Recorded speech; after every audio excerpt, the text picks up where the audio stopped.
This edition of GKW. I'm Gabe Neitzel from ESPN Milwaukee. With me, as always, from ESPN West Palm, Brian Rowitz. And check him out, ESPN 1000 in Chicago. And he is not alone, by the way, in his assessment that he loves Trish all over again. Tremendous heel promo from Trish Stratus this past week on Monday Night Raw. He is Jonathan Hood.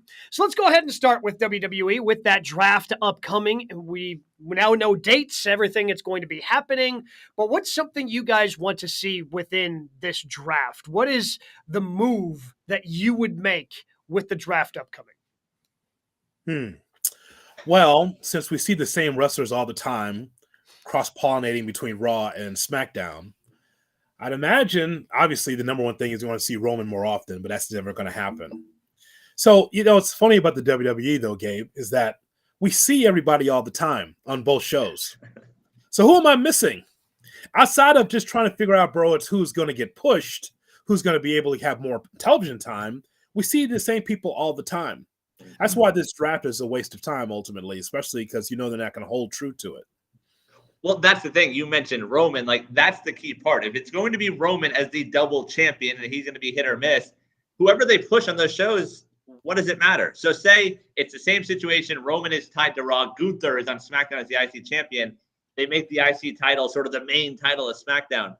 Do we care in that situation? Because to me, the one thing I want to see is the title split, or just somehow make a new title, unify Roman's title, and give each show their own world champion that ultimately we can see guys push for. Yeah, I don't think you're alone in that. I think that the networks, whether you're Raw, whether you're SmackDown, whether it's Fox or NBC Universal, they want to see that as well. I think that's something that Triple H is still trying to unravel, and because it's really hard to keep the bloodline going and mean as much as it does, even if you give Roman that first loss. Even if Roman because if he drops one, he might as well drop two, right? Because it just kind of feels like all the momentum is going to be taken out of the bloodline. So as long as Roman is still going to be champ and, you can figure that out in terms of whoever beats Roman first, that's where they're at in terms of splitting the titles. The one thing I would like to see is them keep together as many of these factions as possible. Now think about this. Under Vince, factions very few and far between. Yes, we had the Shield, and the New Day stayed together longer than most because they pushed for it, even though Vince has tried to break them up so many times and did kind of split off Big E once he was World Heavyweight Champion, broke them off from Xavier Woods and Kofi Kingston, and they still had the New Day vibe. But making money off their merch played a big part of that. Yeah, 100%. But we just had a closing angle on Raw where 3 factions were involved. You had the LWO, you had the Judgment Day, and you had the Bloodline. And oh, by the way, one of the biggest stories over on SmackDown, as you just referenced, Brian, comes down to the Imperium. And they're 3 guys that they have. That's the IC champ. We've got some really good factions with some really good stories being told. And I don't want those factions to be broken up all willy-nilly the way they have been seemingly in the past when they've done these pointless drafts. Yeah, that makes sense to me. And you think about it. Think about all the factions that you just mentioned. Could you imagine someone from those factions leaving? Is the Judgment Day, and again, we laughed at it at the beginning, especially when Edge was in charge of it. Could you imagine them breaking up now? It's like, yeah, you know what, Priest I'm going to do my own thing now. Okay, so that wouldn't be the same act. Right. Okay, it's the same thing with the Bloodline. Whatever you think of the Bloodline, they're still intact and they're still together. Solo Sikoa, I think at some point is going to be a solo star. And again, the reason why you have factions in these groups is because someone is supposed to spin off and be a star, a la Rock, leaving the Nation of Domination, and so forth and so on. Same thing with the DX or the NWO. Someone has to spin off and be a star, or several stars out of the same faction. And the other ones, well, someone's got to be Marty Jannetty.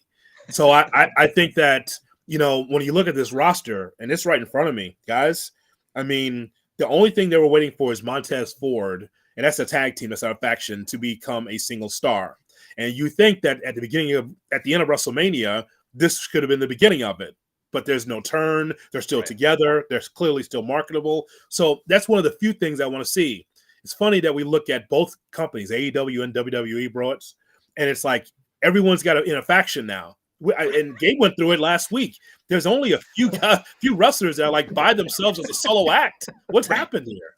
Well, I mean, the WWE one, you mentioned all those guys that ended Raw. I mean, KO, Sammy, and Riddle are sort of a thing right now. Like, they might not have a name, but like those three sort of are a faction at this point. It might be just a one-off, but you have them. And that's the thing. Like, you mentioned the split-ups and things like that. I don't know if we know if Montez Ford is a star in the eyes of the current WWE bookers in terms of Hunter, because we saw that ascent and then it just sort of plateaued. So I don't know if they see it the same way. I think Solo's the one. Like, what if they break up Solo? Because the bloodline, as good as it is starting to get to that point. It might be closer to stale than the hottest thing going right now. Maybe Solo breaks off and finally gets to do his own thing, and ultimately we get him and Roman months down the line. I still think in order for Roman and Solo to feel great, I think he's got to be, the closer he is, if you remove him somehow from the bloodline, like he has to be, like, if he's ever going to face Roman and have that be a really hot main event at whatever pay-per-view, to me, it's him turning on Roman, not like, oh, he got shipped off and now he's kind of doing his own thing. As for the Street Profits, like, this is the easy way to have them break up without having somebody be that Marty Jannetty necessarily. Like, this is an easy way to split those guys up, JHood, where if you want Montez Ford, who we all think has been the guy that's been earmarked as the star, and typically the one who turns heel is the one who's going to be going over in the feud, again, using the Jannetty and HBK reference, because HBK was a heel there for a while.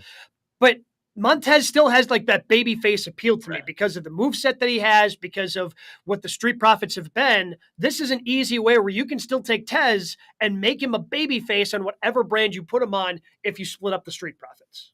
Yeah, I think that just based on how he wrestles and the things that we've seen from him as a solo act, I think that he can be a star for them. But going from the beginning of this conversation, talking about something that we've talked about a lot on this show, and that's splitting up the titles.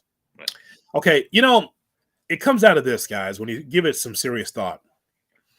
So Roman Reigns continues to be the guy. And I know that he's marketable and people enjoy watching Roman Reigns. It's one thing. It's funny. When Brock Lesnar was champion, people got tired of not seeing Brock. And then we saw Brock, he got over quickly. With Roman, this thing, because of the bloodline, the storyline continues. It would have been easier for Cody Rhodes to have either one of those championships or be the Universal Champion, the whole shebang, because there are more contenders for Cody than it is for Roman. When you think about it, right? There's 5 or 6 guys, 5, 6, 7 wrestlers on either brand, Raw or SmackDown, that could take on Cody and have great matches. And then you look on the Roman side, Roman's beating everybody. So now then you look at that side of it, it's like he's champion, but there's no one else for him to beat. Because they're not building enough stars quick enough for them to build up something serious. Well, if Cody was the champion and Cody would take on a list of guys, think of anybody in the WWE that you think could seriously be champion, it'd be believable that Cody would lose that championship. On the other side, when Roman wrestles, it seems like it's impossible to get the title off of him. Yeah, 100% agree. And that's the thing. Like, if you don't have a belt on one of these shows, it doesn't matter who you build up if there's nothing for them to chase. Like, if they're just going out there winning match after match, it's like, all right, and like that doesn't actually make them a main event contender or a legit title contender. Like, Luther at least has the IC title and they're sort of pushing that, but he's a badass heel. Like, him versus Roman doesn't work. Him versus Cody, there's already a story there. Like, that would have been awesome to main event SummerSlam after what they did at the Rumble. But that's the thing. Like, you need something for someone to chase to ultimately build up to something. Indeed. I think Cody and Gunther would be much better than Cody and Anthony Ogogo, whatever that was supposed to be. The United States against the UK, that was the shits. Oh, that poor guy. Where is he now? Yes. Oh, you'll see him in Wembley, I'm sure. They'll fit him on okay. Well, they'll find a way to get him on the card at Wembley. Yeah, they're certainly going to do that. But I don't know how they split it at this point. I really don't. And like you said, it would be easier to split it once you get it on Cody. Like, then because Cody wants to defend each one individually, and if Cody takes a loss, it doesn't feel as big of a deal versus Roman, who you've built up this time. Because now it just feels like we're just waiting for Cody Rhodes to work his way back to Roman. right? Like that's all we're waiting for again. It seems like they're doing the things maybe they wanted to do while Cody was injured to build him up. Oh, we're just going to do that now. And I don't know, is it SummerSlam when you take the belts off of Roman? Who knows how long it's going to take for Cody to continue to build up. But if he goes through Brock, if he defeats Brock in Puerto Rico in a couple of weeks, like there's nothing left. Like it's Roman. And then right after that, right behind him is Brock Lesnar. Like once you get past Brock, there's no one in between those two that would continue to build you up. So I don't know when. Maybe it's Money in the Bank. Maybe it's who knows when they actually have the rematch of Cody versus Roman. I think it's kind of apparent, maybe to some, maybe not, that Paul Heyman pushed Brock out there to kind of be kind of a meat shield for Roman Reigns. So what if Cody beats Brock in Puerto Rico? So I'm sure that Paul has someone else, right? Not Solo necessarily, or not Jay or Jimmy. Don't you think that Paul has something else up his sleeve? Because there's going to be a slew of guys. Remember the promo. Paul says you'll never get a title shot. Madison Square Garden, all the crazy pay-per-views, all the main pay-per-views, Great Balls of Fire. You're not going to have a title shot at all. You remember Paul saying this, right? So I'm thinking that Cody has to continue to prove himself to try to finish the story. There'll be more people that Paul will throw out there after Brock. That's what I think. Because Brock says he's finishing up. So if that's the case, then I would imagine Cody wins in Puerto Rico. But I just don't know who's out there. And like, it feels predictable then. Like, are we going to go a whole year of Cody? Like, oh, is he going to get by this competitor? Yes. But he's not going to face Roman yet. Like, this seems to be an awesome opportunity. I mean, Gabe, you mentioned with Street Profits where you have an opportunity where you keep Montez Ford a face. And honestly, you can keep Angelo Dawkins a star like with this, but have them do their own thing without the breakup.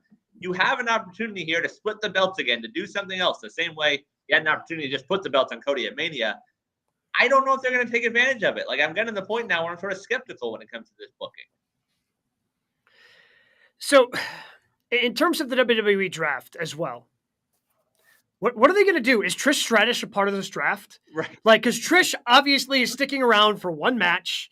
It's going to be Trish versus Becky. Like, is Lita going to get drafted? Like, No. I have so many questions about this draft. No. Like, how are you? So, if you are a WWE legend, you just kind of get to do whatever you want, right? Like those are the rules of the WWE draft. Because wherever Becky goes, that's where Trish goes, because that's the only way the story makes sense. Becky who? You mean Rebecca Quinn? Oh, yeah. She's still with the company? I think so. I mean, what the hell happened there? We have news on that? I mean, we saw that, right? Like, she was supposed to be in Raw, and then she blacked out her picture, and she went by Rebecca Quinn. She didn't quite go save it till SummerSlam. That's 4 months away. They need to figure out a way to get us there. She didn't go as far as business inquiries, hit me up at, BeckyLynch@gmail.com. She didn't go that far.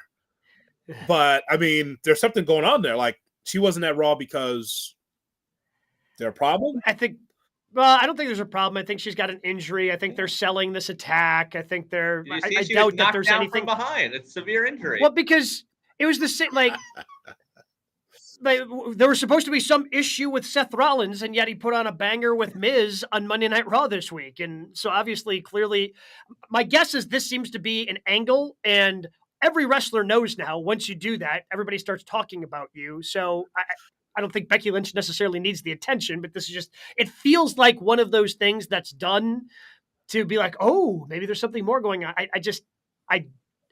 I don't see Becky Lynch jumping ship going over to AEW. Like, I just don't see that happening. Well, to piggyback off that, I mean, JHood, you mentioned the whole Paul having another plan. Drew McIntyre's in that boat also, removing WWE from his bio. Could he be next after Brock? A heel Drew pairing up with Paul to take on Cody. Sure, that'll be his way out so he can go to Wembley. Because Drew will be in AEW too. I don't know. I don't know the answer to that. But I think that we stumble on something. I think the three of us stumble on something. So, because there's something about Triple H's promo, not the one where you felt like he was going to leave the company. No, the promo where he says that this will change the game. When he said that, and I was thinking, like, what if, right? Okay, Roman, you're going to be staying at SmackDown. The Fox people, maybe, by the way, will they do the old school USA Fox TV split? Remember that they had like the robot.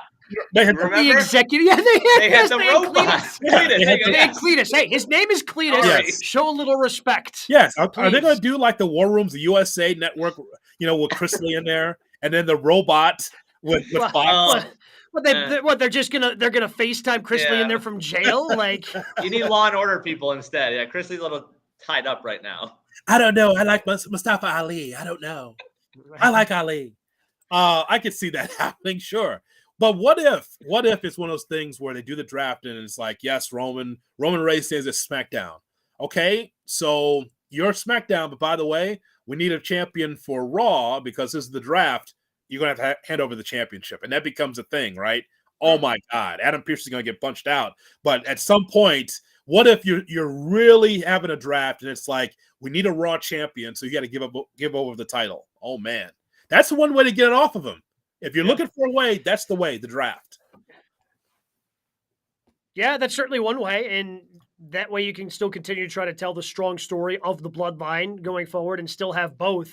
Because again, to me, if you're going to have a draft and you're going to have the brand split, even though I don't think WWE's roster is deep enough to do it, you have to have a champion on both shows. Yep. That's the only way this thing makes sense, because then you just get back into the territory where everybody's floating like they are now, and there's really no brand. It's just everybody's brand agnostic. You show up whenever you're booked creatively. The other weird part, by the way, about the timing. So it's a week from tomorrow. So next Friday, April 28th on SmackDown, then Monday, May 1st on Raw.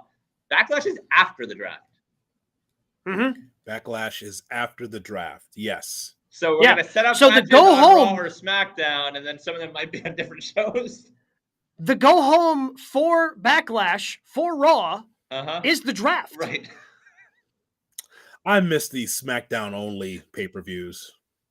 Yeah. I do. That was the Paul Heyman era, though. No, you don't. Yes, I do. I love. Oh, that one. Oh, I thought you were talking about when they were like trying to do like 2 pay-per-views a month. They would do one Raw one and one SmackDown one. You're going, why are we doing this all the time? No, nobody loved Paul London and Brian Kendrick like me on those SmackDown only pay-per-views. It seemed a little thin, but that's all right. I liked it because Paul Heyman was running it. I enjoyed it. Oh boy. So yeah, I think there's still a lot that needs to be decided when it comes to the WWE draft, and we'll start seeing, and we'll talk about it more. We're going to have a special edition of GKW around the draft because also the NFL draft is happening. We'll do that next week. But we transition now into some of the other top stories in the world of professional wrestling, something we'd like to call the 3 count. Brian, what do we have at number 1? Well, WWE might not be the only one with the brand split. Reports coming out this week. Wrestling Observer Live says the AEW brand split will not be, quote unquote, soft. Apparently looking at June or July launch of their Saturday show. Is an AEW brand split the right move? Terrible idea.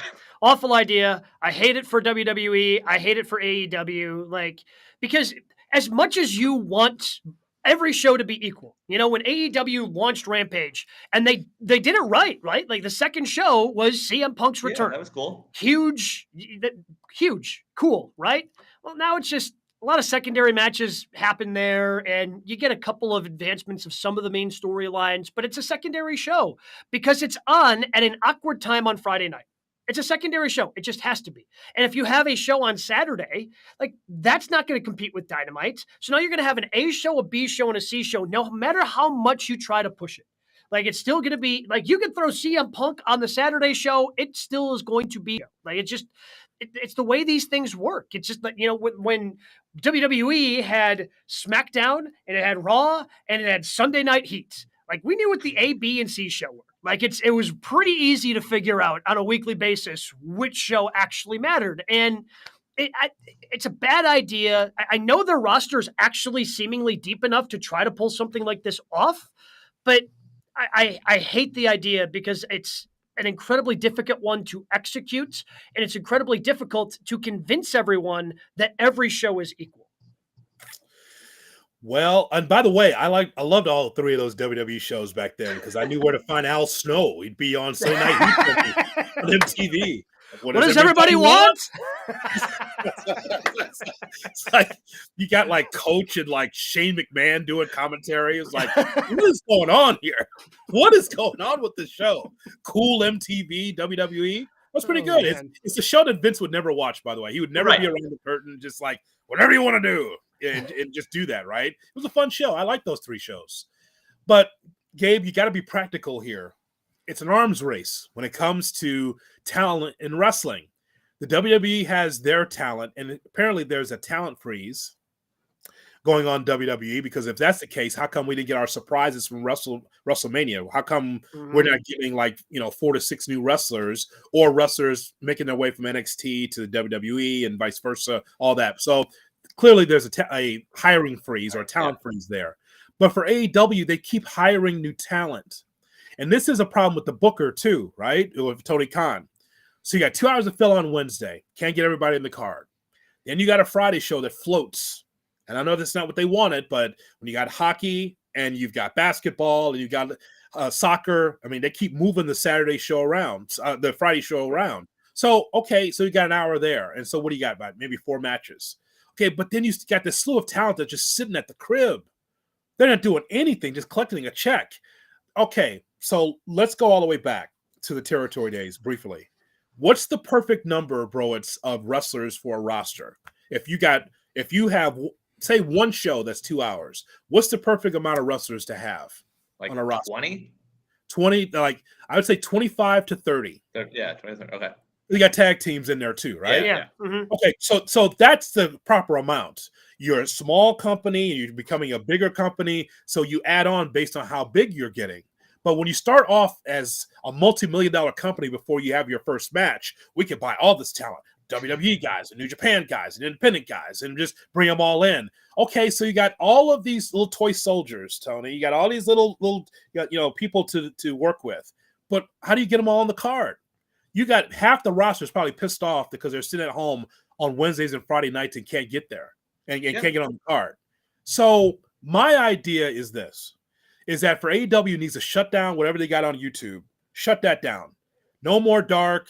You want to have an elevation. If you just want to put out like the factory talent, the QT Marshall talent, put it on YouTube. That's just for one night. You're taking money out of our guy's pocket. No more Matt Menard commentary. That's our guy. Come on. He's on the new Saturday show. All right. Problem solved. It's gonna be big. It's gonna be a big show. It's gonna be Paul White and it's gonna be Matt Menard. They're gonna be doing commentary. I understand, but I understand why they're doing it. It's clearly Warner is saying, "Man, this is successful. Can you put more wrestling on?" And it's like, this is what ruined WCW. But that's the thing. But if you're Tony, you're not going to say no. If Warner's coming and the deal is up in the next couple of years, like, hey, we want to do more TV, we want to do another show. Like, you don't say no in that situation. But also, you got to take care of the talent too. You got a lot of good talent that can't get on TV. So I understand why they're doing brand split. But as far as talent, they need to work.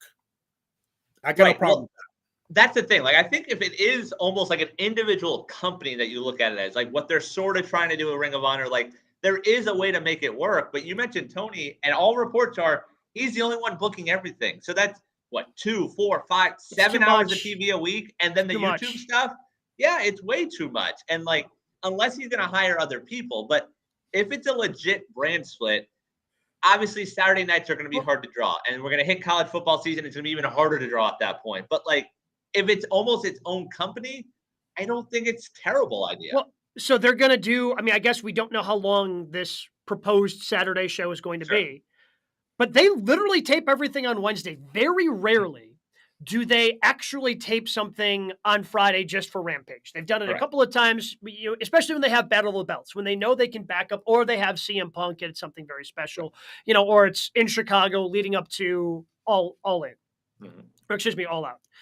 But isn't some of the idea behind this, because a lot of this reporting is also circulated with CM Punk. And, if we have a Saturday show, we'll be able to keep CM Punk separate from, the guys he doesn't like that don't like him.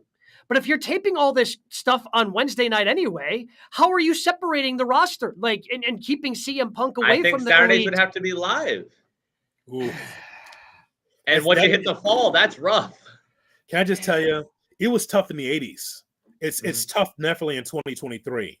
So along with UFC and college football and hockey and basketball and everything else, it's just a rough night. It's a rough night to be able to put that on Saturday nights. And once upon a time, that was perfect. 5:05 Central before you go out to kick it. You watch a couple hours of wrestling. All right, I'm out, going bowling, right? But now, not the case because it's so saturated with so much sports on Saturday. Tough TV night. You think Friday night used to be the toughest night, but when you draw 2.3 million, if you're the WWE on SmackDown, it looks like it's doing fine, right? But Saturday is even tougher. It's just, but again, practically, Gabe, how do you take care of these wrestlers that are just taking indie dates and can't even get on your TV? You got to put them on TV. And I would say again, honestly, you got to trim the fat. You got to trim the fat if you're Tony. I understand it's an arms race, but you can't make everyone happy. It's I think of somebody like Joey Janela in this instance, who was an AEW original, came over. Didn't work out. Couldn't get him on TV enough. So now he's back doing his Joey Janela spring break. He's putting on the huge shows that he does, WrestleMania weekend. Like he's back doing the thing and he's making good money doing that. Like you can't, like, even though some people seem like a great idea to have on your television, if you can't make it work, you just have to trim some of that fat. If you're me, I think that's just what Tony needs to do instead of signing. Oh yeah. Oh, we got to make sure we keep Brian Cage. Do you really? Like you don't ever put him on TV. If you're not putting him on TV, you don't need to keep him around. It's only two companies that keeps their talent and keeps them going. It's AEW and Good Karma Brands. Because I'm just saying, nobody's leaving. Nobody leaves our company. Like who is the Joey Janela of this company? Like everyone's staying. Yeah. No one trims the fat in our company at all. So I mean, the same thing. Yeah, we find enough stuff for us to do. I mean, we all have other responsibilities other than just GKW. So I think, our respective Tony Khans here at the company figure out a way to keep us busy. It's true. And then historically, Boris, you tell me, since AEW's been a company, and we joke, but have they released not even 5 people, right? No, and I think most of the times when they release someone, they just let their deals outright expire. Like Sonny Kiss is he still with the company? I think so, but that's it. Most of like the Janelles of the world, the Marco Stunt, like it's like, hey, we wanted to work. They just sit home, but they let their deals expire. They just keep paying them. Like honestly, I feel like the only person that left before their deal was up was Regal, and that was still baffling. And he wants to come back, right? I'm sure he does. But like Miro, what the hell are they doing with Miro? Like they have so much damn talent, and they can't figure it out. I feel like Jay White's going to be in that boat soon. Like, yeah, great debut for Jay White. Put him in a 50-50 match with Commander. Yeah, a debut. He's supposed to kick somebody's ass into a promo. That's the way you do it, not a 50-50 match where Jay White's like, I'm going to do my match, and Commander, you do your match, and then we'll meet in the middle. But that was not great at the beginning. Years after, who's doing the 10 again, so you got that going for you. Okay, so he's away because his wife. They had a baby. Yep. He comes back into the main event of Rampage. Yeah, the main event. Uh-huh. Okay. Again, there's an A show and there's a B show. Like there's a very clear line. One is live every week. One is taped 95% of the time. It's.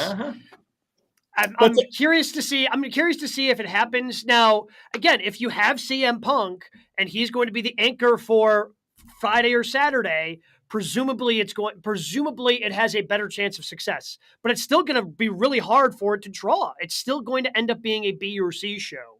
I don't know.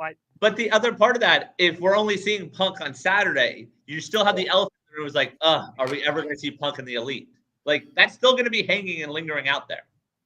Actually, here's what happens, Gabe. See, Broach he's going to make out like a fat cat here because what will happen is that this Saturday show is going to be taped at Disney, and Broach will be able to go down and check it because they're not opening up a Saturday night TV taping.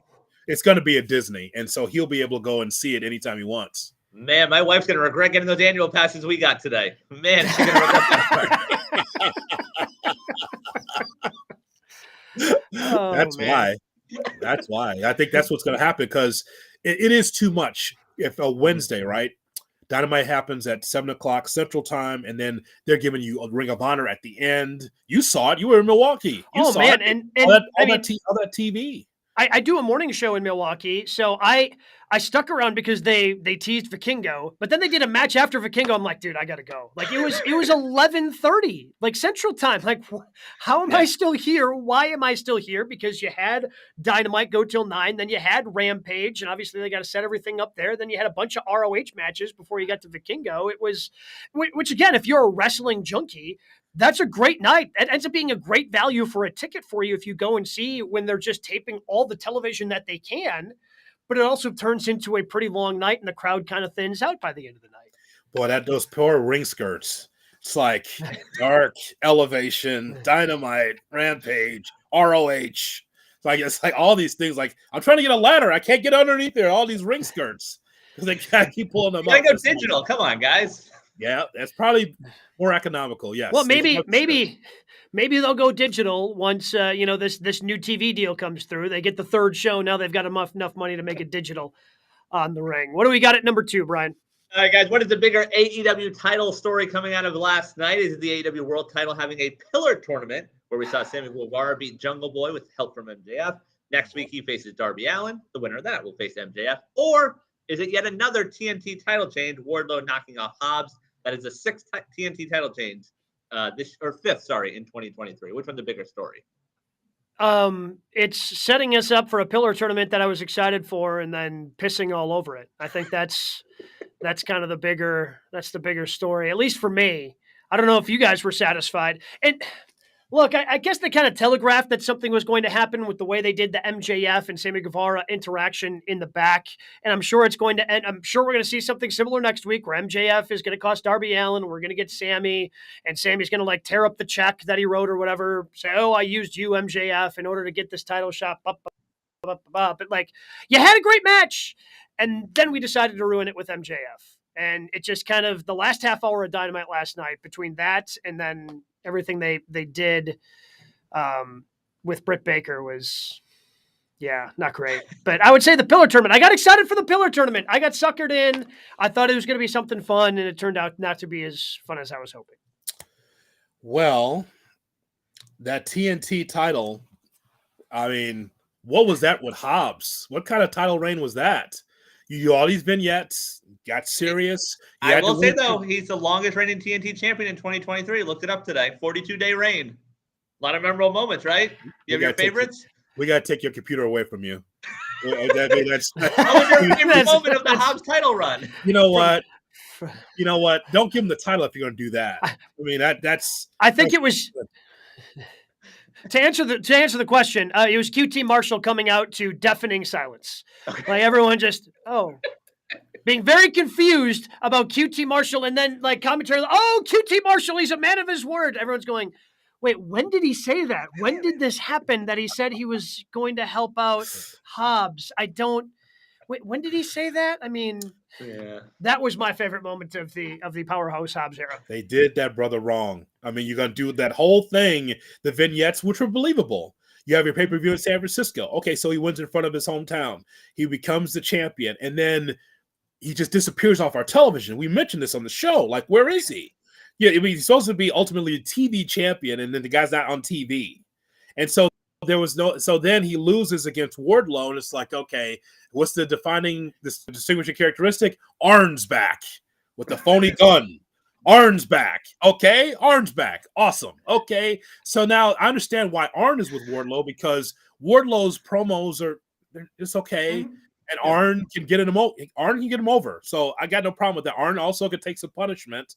He can also still execute the DDT. So okay, that's fine. Got no problem with that. Get some spine in the pine. Yeah, so I'm fine with that. Like, but I just don't like the idea that Hobbs has a 3-week build. On GKW_wrestling, when I say something about it, somebody on Twitter was just like, "Oh, they're setting up for something." Setting up for what for Hobbs? What? Setting what up for Hobbs? Right. He's going to challenge MJF. He's next in line. Oh yeah. Okay. Okay. No? That guy. They're setting up for Wardlow and Hobbs Part 3 to then drop the title again. That's what they're setting up for. That should not be a hot potato title, but I mean, and by the way, this is what Tony Khan used to always say in interviews. Oh, we want our championship to mean something. Yeah. So then the first part of this pillar tournament. So what changed, Gabe? What changed? That's the whole thing with this, right? Like, so it was an interesting story of 4 young wrestlers. MJF having to be the champion, Jungle Boy, Darby, and Sammy. They do the opening segment on Wednesday Night Raw yesterday from Pittsburgh. And you got 3 guys talking and nobody's getting over. No. I thought it just dragged, man, too. I'm sitting there going, what are they doing? This thing's just dragging too long. Because we've seen this. Like, they keep doing the same promos. Like, remember our reaction after the first time they did it, when they did all 4 of them. It was lengthy. It was like, wow, that was great. They just keep doing it. Like, nothing's changed. Well, no, something did change. Because I thought I was watching 2 baby faces and a heel in there, and all 3 are healing on each other. What happened there?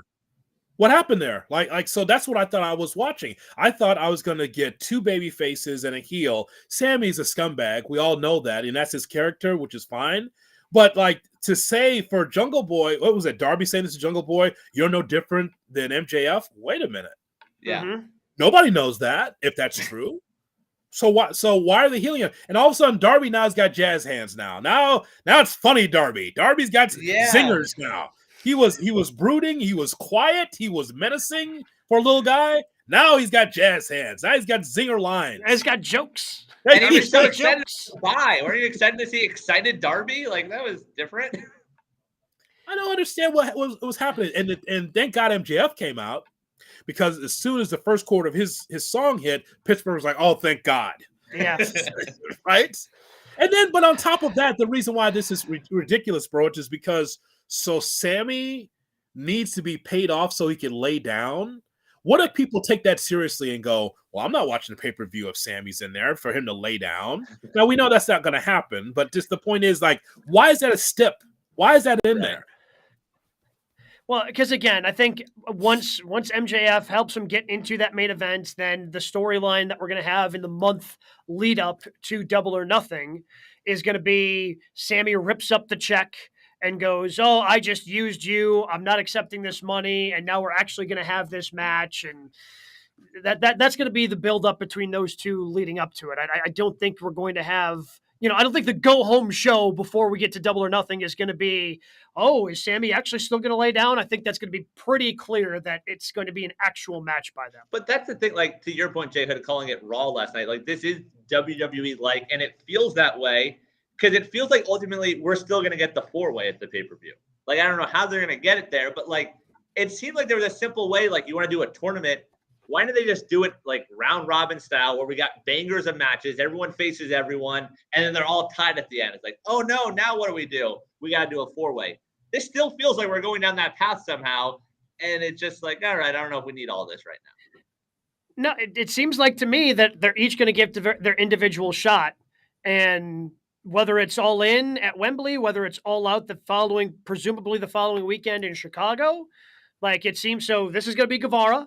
And then, we're going to have at All In, somebody's going to get one, and then All Out, you get the third one. Well, then I'll ask. That's what it seems like to me. But if we're different because we're going to buy the pay-per-view regardless. If you're someone at home, are you buying a pay-per-view for an MJF Sammy main event? Oh, no, that's the opener. No, the world title always goes on last in that company. Oh. Well, I understand that, but it feels like more like an opener than like the end of the card. Hope Ric Flair ain't listening. But seriously, like, see, that's the thing. Like, the build's got to make us anticipate, oh my God, MJF against one of these 3 guys. And it's like, look at what they did not help themselves. That's my bigger point. They did not help themselves in that promo in Pittsburgh yesterday. They just didn't. No. And then of course, the main event of Wednesday Night Raw, where it is Jungle Boy against Sammy. Uh-huh. So what happened there at the end where MJF is interfering on Jungle Boy and Bryce Remsburg counts to 8 and Sammy breaks it up like, no, so he can be able to be the shield to make sure that MJF gets a shot in. 8. Where was I? 8, 9, 10. You don't restart the count? Right. You don't restart the count. Did you guys notice that? It stopped at 8. And then, like, Sammy has interference to stop the ref's count. And then Remsburg says, 9, 10, you're counted out. What the hell was that yesterday? And that's the thing. Like, they stay away from those finishes, which I applaud them on. But then when it happens, like last night, it sticks out that much more. Like that crowd reaction was like, oh, that's how we're ending this? Like, that was a rough ending. How do you not restart the count? What the hell happened there? I've never seen that. Running short on time. Running short on time. Don't have that extension time on TBS on Wednesday nights. Well, we got to get to the soccer match. We got to get out. We got an international friendly coming up. You don't have time, Bryce, to count to 10 again. You got to just pick it up at 9.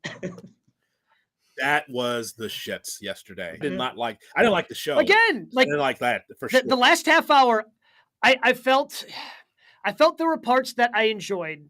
The opening dragged on too long, and the last half hour where they decided to shit on the crowd with what they did with Britt, and the Adam Cole angle, like they just didn't. Every time I start to think that Tony's taking steps forward, he ends up taking some steps back. Look, you know what, bro? It's all the shows can't be bangers. I get that. They all can't be bangers, it wasn't horrible. It's just certain things that was so WWE. If it was WWE, we'd be killing it today. Yeah. But because AEW give them the benefit of doubt, I will not. I did not like that yesterday. I mean, they had a couple good matches, but just the long drawn out talk segments. I mean, this is really a setup show for their pay-per-view. That's what it was. I felt sorry for Pittsburgh. And the pay-per-view is 2 months away, or a month and a half. We got a long way to go. Month and a half. Yeah, pretty much. Yeah. One part though last night on AEW that was, again, we didn't like it with what happened with Britt Baker and Adam Cole. Fortunately, we had a chance to catch up with them earlier in the week as we talked a little bit of everything from All Access to what Adam Cole has been going through in his fight to return to the ring.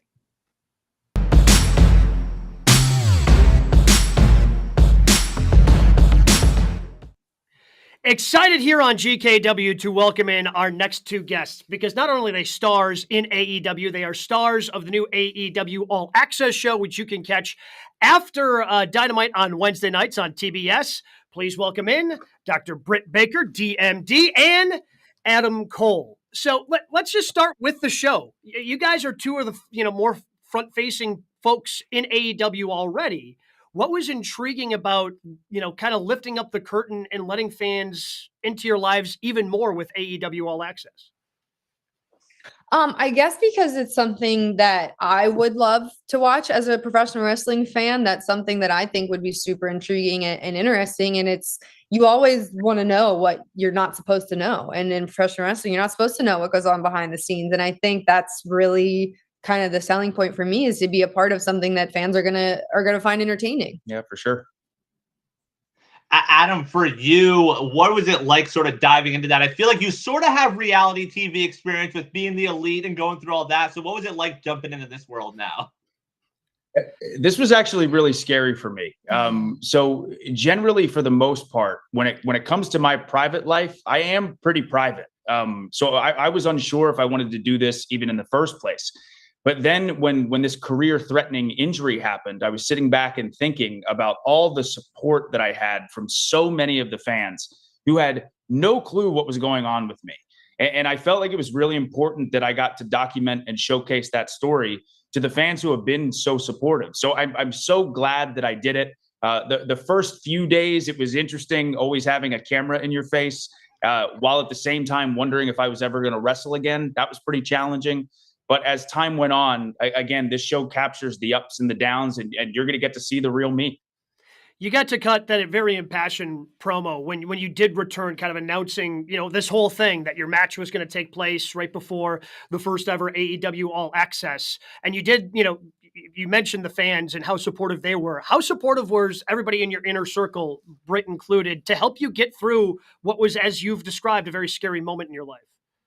Yeah, I was going to say one of the biggest questions I get asked is what did I learn the most from doing this show? And it is the unbelievable support system that I have. Again, Britt was by my side every single step of the way. I don't know if I would have gotten through it without her. And on top of that, my family was so incredibly supportive. My friends, the love and support that I had from that inner circle was vital. was absolutely vital, because generally I'm a pretty optimistic person, but this was a low point for me in my life. Wondering if the 9-year-old kid who had a dream of being a pro wrestler, wondering if that was over at 33 years old was a very tough pill to swallow. So without them, I don't know if I would have gotten through it. I'm so thankful. Britt, on the flip side of that, what was that feeling like for you a couple weeks ago to see him in the ring actually getting to wrestle again? I was terrified. I was watching in the back on one of the screens with the Young Bucks, and we were kind of all just like holding our breath every time he hit the mat. Like, oh my gosh, is he going to be okay? Is he going to be okay? It's scary. It really is, because when you remember professional wrestling is inches away from something terrible happening, something going terribly wrong. And when, with his injury, you just realize how precious it is and how precious life is. And it puts everything into perspective. Yeah.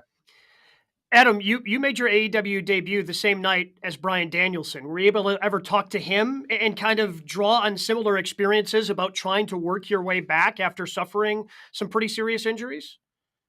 I was. And again, when I talk about the people who were incredibly helpful, Bryan Danielson absolutely was one of them. Again, considering what he went through. And on top of that, he reached out, which I thought was so kind and so thoughtful of him, because he understood in a lot of ways what I was going through. So yeah, Bryan was incredibly resourceful and very, very helpful to me in my recovery process. Britt, when it comes to this show, I think it's giving people a peek behind the scenes that it isn't just a character about you being a dentist. You are a dentist. What is that like when you have someone come in and they recognize you, like, wait, didn't I watch you on TV last night? What are some of those experiences like for you in the office? Well, it's never accidental. They're never like, oh, I see you. They know exactly who I am, and that's why they're coming in. It's definitely probably the most challenging part of being a dentist for me, because they don't make classes or courses on how to handle being a famous wrestler in a dental office and having fans come to your office. And it's hard. It really is hard, because you want to respect the fans, and I appreciate them and I love them more than anything, but that's not what the dental office is for. The dental office is to treat patients and people that need help and need care, not autographs. Why is it so important to you to keep the practice? Because again, like, being a professional wrestler is a full-time job, as is having, being a dentist. Why was it so important for you to have both of those things in your life? Because I worked so hard to get to where I am in both careers, and dental school is something, it took 8 years to be a dentist, and I put so much time and energy, and it was so hard for me to balance both training to be a wrestler and going to dental school. And just to close the door on that would be, it's something that I'm not ready to do, just because it's still new to me. I've only been a dentist for a few years now, and it's not something that I'm sick of. I still love it. And it just comes down to, I put way too much into it. Adam, for you don't have a dentist office for fans to visit you at, but what are some of the weirdest places you've had people hit you with a bebe when you're just walking around unexpectedly? Oh my goodness. I mean, the one that sticks out fresh in my mind is I was in an airport using the restroom, and someone decided to yell it out while I was in the bathroom. No. Yeah, I've had some weird locations before, but I think in the bathroom has got to be the weirdest. That's got to be the weirdest. There's come on, people. There are rules. We're in a society. Like, let the man do his thing, and whatever. He's walking around to the airport, hit him, but let's kind of keep that out of the bathroom at this point. Right. Britt, you've been with AEW since the beginning. So now to add this show, what's it been like for you to see the company grow from one show in Dynamite to adding Rampage on Friday night to then adding this behind the scenes show and a stadium show that's coming up? What's it been like for you to see this company grow as quickly as it has? There's a lot of pride, and I'm really proud to be a part of this and be like what I consider the foundation of this company, because I was here from day one. I was on the first All In when there was no AEW yet, and it kind of was the precursor to AEW. And I signed with AEW before there was no TV deal yet, and we didn't know if we were going to be in these huge arenas. And now for the second All In announcement to be at Wembley in the UK, that's so surreal to me. If you would have told me back in whatever year it was when the first All In was in Chicago that I was going to be doing a second All in Wembley, I would have told you were out of your mind, because it's something that you don't think is a reality until it happens. And then you think, well, of course it's reality. That's why I signed up. This is why I work so hard, is for moments like this. So sort of along those lines, do you ever step back and just sort of realize what you've accomplished as one of the pillars of this company that continues to grow? When do you step back and be like, oh yeah, I have accomplished that? I don't think it's something, because we're never satisfied. We're never happy. We always want more. You're always chasing the next thing. And I think that's really the key to success, is to be never satisfied. But on top of that, you do have to give yourself a pat on the back when it's deserved. Because we're all our own harshest critic as is, but you need to be proud of yourself too. So with the excitement around Wembley, it's hard to imagine them having a card without you two on it. What are matches? Who do you guys want to face inside a huge stadium, large crowd at Wembley Stadium later this year? Well, what's exciting for me is there are so many guys that I want to step into the ring with at AEW that I haven't had the chance to wrestle yet. And when I think about all these different possible matches, like a Sammy Guevara or a Darby Allin, or even a Jungle Boy again, or something like Jay White, or something like Kenny Omega, or maybe even something like MJF for the AEW World Championship. I don't know. There's a lot of different possibilities, but I know whatever I'm involved in at Wembley, I want it to be special. And my God, I cannot wait for this show. Same for me. There's no one I wouldn't want to wrestle at Wembley. Just to be a part of the show and part of the whole process it's so exciting. Whose match is going to steal the show? Whose match steals the show at Wembley? Is it going to be you, Britt, or is it going to be you, Adam? Who's stealing the show? Mine. For sure mine. Hers. Okay. Adam, we've talked a lot to some AEW wrestlers on this show, and they always talk about the locker room and how they learn from the dirt sheets how apparently it's happening in the locker room. You work with a lot of your friends now. On the positive side, what is your favorite part about the AEW locker room? Oh, absolutely. The camaraderie, for sure. Again, being able to, because for the longest time, when me and Britt first started dating, we were in like a long distance relationship. And then for years, I worked for another company. So we would really barely see each other lots of times. So now to be able to travel with her, share a hotel room, pass her in the hallway, even if it's for 10 seconds, is amazing. On top of that, again, I have so many of my friends there: Matt and Nick Jackson, Kenny Omega. The crew there is just unbelievable. These are guys that I've known for years and years and years of my life. So being able to see them again, spend time with them, laugh with them, it's wonderful. It's amazing. Another big show for AEW is going to be Forbidden Door. And with New Japan, Britt, they're adding now women to their roster. How much hope is there that now we can see more women's matches as part of these Forbidden Door pay-per-views? Of course, and that's all the women's division wants, is we want to be included in these huge moments, these huge shows, these huge cards, and there's no reason now that we shouldn't be and won't be. From a wrestling standpoint, what do you two learn from each other in terms of wrestling in the ring? For me, I constantly feel like, because me and Britt really communicate a lot in regards to pro wrestling, whether it's pitching different ideas or different thoughts that we both have. Whether it's, I would like to think that I've helped teach Britt a lot, but I can also say that she's done the same for me. And even like one specific example is like presentation of what I wear to the ring. For years and years and years, I wore very similar kind of plain stuff. I still liked it, but still there was the stuff that Britt wears is so spectacular and stands out so much that now, as time has gone on, I'm starting to wear more intricate jackets and trunks and knee pads and things like that. So I think she's really helped my presentation quite a bit. Yeah. And he, something that I think everybody in the professional wrestling world would say about him is he's just able to adjust to anything and just go with the flow, and nothing throws him off his game. And that's something that it's admirable. It really is. All right, before we get you out of here, what's been the career highlight in AEW? What's the one that you're trying to chase and get that high back again? I'll tell you what, for me, Ooh, right off so the bat, and it's one that just happened. Being able to return to the ring after 9 months, after months of thinking I was never going to wrestle again, being able to have that match against Danny Garcia with the support of that audience, to be able to hug the love of my life in the middle of the ring afterwards and have confetti fall down. I mean, that was a fairy tale moment for me.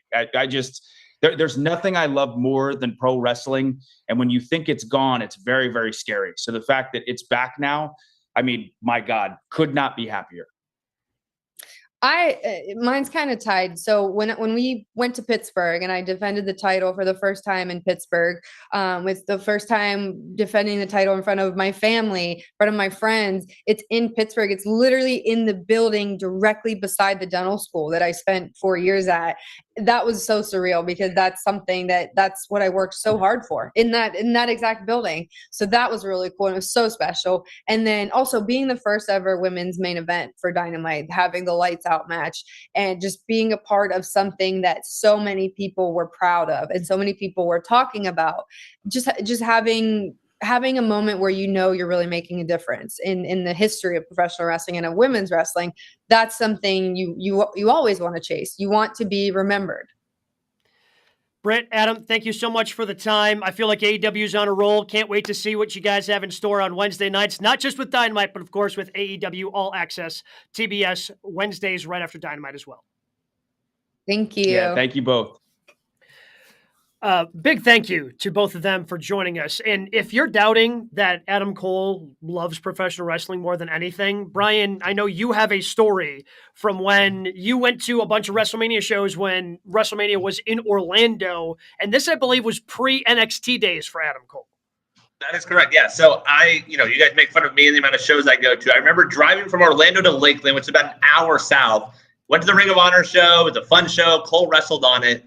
Then drove back to Orlando because there was a midnight show, one of those shows with no wrestling ropes, just, a ring, and everyone's up against it. And walking to the bathroom there in the crowd is Adam Cole, baby. Just, he made the same drive, went over there to watch some indie wrestling, which it makes sense for me, but does not make sense for one Adam Cole. Yeah. I love that conversation. I thought that was really, really cool.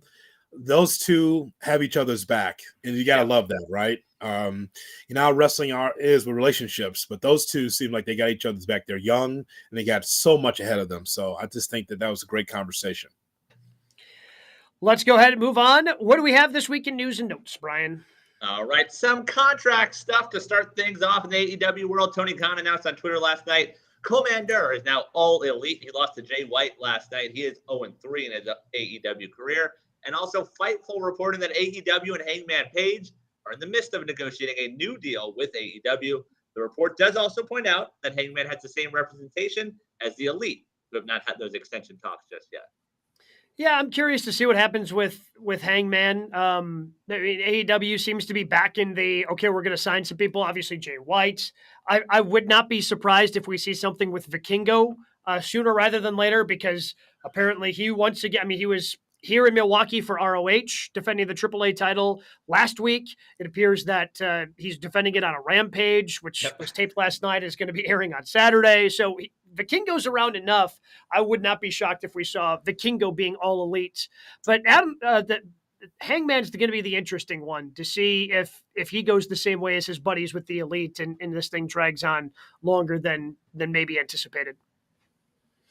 It's weird how some wrestlers have a debut they can never get out of the box. Like Commander, what does he do? He walks the ropes and loses. Right. That's the gimmick. He's not a bad wrestler. Absolutely not. I like to see him get on a roll, but again, they got so many wrestlers that need to get on a roll. So it's the same thing with Takeshita.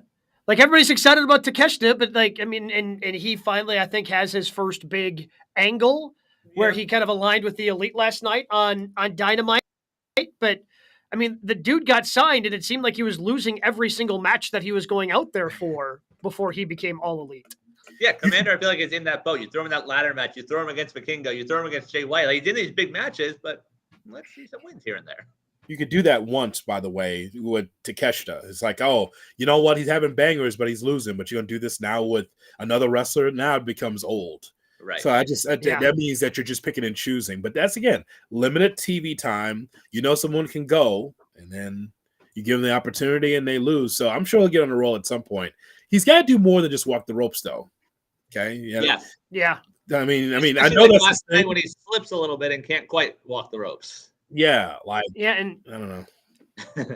what's up with the move where he's like holding, like he's basically being held there, and he's like bouncing from rope to rope, but like, why wouldn't Jay White just, pull his hand down? It's still supposed to be a match. I can suspend disbelief to a certain point. Yes. But him just like jumping up and from middle rope to top rope again and again, and when Jay White could just easily like, no, I'm going to pull you down here. He was being hypnotized. To me, there's a yes, I know. I heard that. Hey, Yes. tip of the cap. Come on, Gabe, please. I heard that in the commentary. You know what? It was explained away. It was explained away Yes. by Excalibur. I apologize. My bad, Excalibur. Yeah, he's hypnotized. Yeah. Really? Is that what's happening? I mean, I know one thing. Samoa Joe would have just walked away. Just like, you know what? I'm just going to push you. I'm going to walk. He would have done. Dax Harwood announced this week that his FTR podcast, well, it's done. That final episode this past week says the podcast hasn't been what he wanted it to be. He did say there was no pressure from Tony Khan to end it. I just don't know what stories he has left to tell. He was putting together like 2.5-hour pods and like just literally putting everything out there. I don't know what he was expecting out of it, but then he was upset when he's putting stuff out there and people were turning it into stories. Like, no, I didn't mean it like that. Like, what? Yeah, I'm not quite. Hey, I enjoyed the podcast. Got a lot of really good insight to Dax, but you had to sift through a lot of it because there were some long podcasts. And look, that takes a lot of time to be able to put all that stuff together. He put together the tournament, the tag tournament that he did. That takes a lot of effort. Like, you're AEW tag team champions now. You probably got bigger fish to fry. Well, who's going to blame Brian Alvarez and Dave Meltzer for what happened in Chicago now? If he doesn't have, if his podcast is on, because that's what it was there for, just bitch about wrestling media. So now what? Who's going to who gets to blame now? If Dax is not going to do it, someone's got to do it. What happened there? Yeah, I'm sure Jericho will take a shot. He's a class individual. Just ask him. He's a class individual. No, I've heard just the clips. But everything that Dax says is newsworthy. So he probably thinks, okay, if Punk's coming back, I need to shut up for a while and not talk about what's going on the inside. It's why Moxley had to be begged to do his wife's podcast because he didn't want to talk about it. And you saw what he did. He kind of took a crap on Punk indirectly. So, I mean, I think that's pretty smart. Look, we're trying to get Punk back. I'm just going to stop talking because I'll say something. Good move. Yeah. And finally, news and notes, Big E provided a health update to Battleground Podcast. He says he's still waiting on the results of his 1-year scan, that he'll talk to doctors then about if he can wrestle again. He does say he feels great and he right now can live a normal life. That's great. If he can come back to wrestling and do it safely, I would welcome it. I think the professional wrestling world is certainly better with Big E as a part of it. And even if he can find some sort of commentating role, like the dude's just got a passion, and he's such a big reason why his energy and his enthusiasm was such a big reason the New Day has been what it's been. And not to take anything away from Kofi and Xavier, because all three of them together make magic. But when you hear the, oh, Milwaukee, when he gets into it and he does the live intro, like everybody absolutely loves it. If he could find a commentary role or just find something in the pro wrestling space, pro wrestling would be better for it. If he doesn't want to do it, that's great. I'm happy that he can live a normal life after suffering the type of injury he did. I'm hoping that he can come back for one more match against Ridge Holland, and then he can break Ridge Holland's neck. That's what I want. And then he can retire. Then he can do the commentary gig. But I just want him to have his one last match against Ridge Holland, break Ridge's neck. So long, everybody. That's what I want. I mean, unnecessary move when you think about it, right? Yeah. Two meaty men slapping meat and an overhead suplex almost damn near ends a career of Big E. It's something that shouldn't happen. Don't need that. Nope. Not from those two. But and by the way, Big E being classy and sticking up for Ridge Holland in that, again, it just tells you more about Big E, because there's a lot of people that are bitter about when something like that happens, i.e. Hart, Brett, and Goldberg. Some people hold on to some stuff. I'm just saying, some people hold on to stuff and make sure you never forget something. Big E just decided to be classy about it and be like, hey, don't blame him. these types of things I happen. think I've heard Brett mention a thing or two about that. Maybe a timer. Maybe a timer 100, 1,000. There's a promo. There's a promo. Wait, did Brett talk today? Yeah. Oh, he's definitely gonna say some Bill Goldberg. He'll say something. He was in a promo situation in WCW, and it was about Goldberg. And said, "All right, Brett, let's talk about Goldberg here. You do a 30-second promo. Okay, got it. Well, let me tell you something, Bill Goldberg. Cut. Brett, we're going by Goldberg. Okay, got it. 3, 2, go. Bill Goldberg." He just kept doing it. It's like Everything. so Still now. Still WCW today he does that. So WCW said, "Okay, we're gonna go with this promo. You just insisted calling him Bill Goldberg, so go right ahead." Oh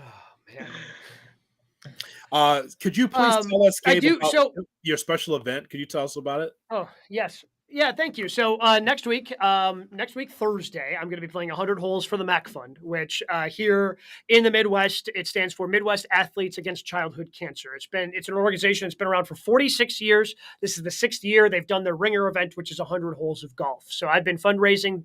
This is my 5th year being involved, doing some fundraising around it. And I am not much of a runner.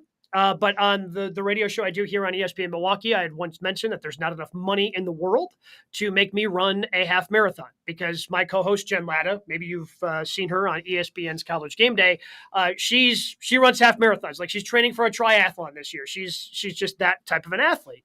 And that got her thinking. So we've combined, if I raise $13,100 for the MAC Fund, I will run a half marathon this summer. So we've been playing 100 holes. Maybe if we get there, we'll get to, I'll run a half marathon. And additionally, a friend of mine who runs the Paintings for Pediatrics up here in the Milwaukee area, another great charity. They have pledged $4,000. They are matching $4,000 until Saturday morning. So if anybody who donates by texting CARES, CARES, to 800-990-3776, you'll get a link sent directly to your phone where you can donate on my page. Or if you just go to @GNeitzel16 on Twitter, you can see that if you're watching us, our Twitter handles are right underneath the GKW logos. But if you just go to @GNeitzel16 on Twitter, it's my top tweet that's pinned. You'll be able to find the link to the donation page there as well. Awesome.